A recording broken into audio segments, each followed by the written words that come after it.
নমস্কার, আমি আচার্য শুভজিৎ। আগামী 12ই মে হচ্ছে বুদ্ধ পূর্ণিমা। এই বুদ্ধ পূর্ণিমার দিন পড়ছে সোমবার, পূর্ণিমা তিথি।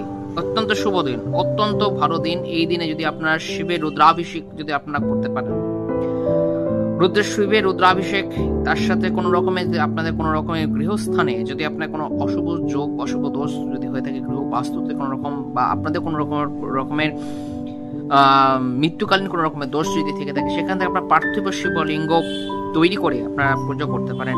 এই দিনকে বুদ্ধ পূর্ণিমার দিন যে আপনারা করবেন, অতি অবশ্যই শিবলিঙ্গে তো অতি অবশ্যই পঞ্চামৃত আপনারা স্নান করাবেন, অভিষেক করাবেন।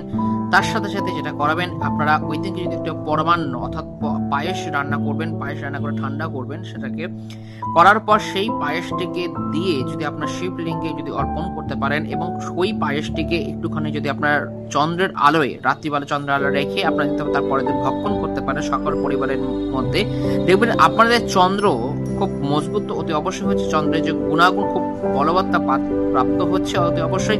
তার সাথে সাথে শিব যে কিন্তু কৃপা অতি অবশ্যই আপনারা কিন্তু পাচ্ছেন। বুদ্ধ পূর্ণিমার দিন এই ক্রিয়াটি করুন, দেখবেন অত্যন্ত শুভ দিন, অত্যন্ত এই ভালো কাজটি করুন। ভালো থাকবেন।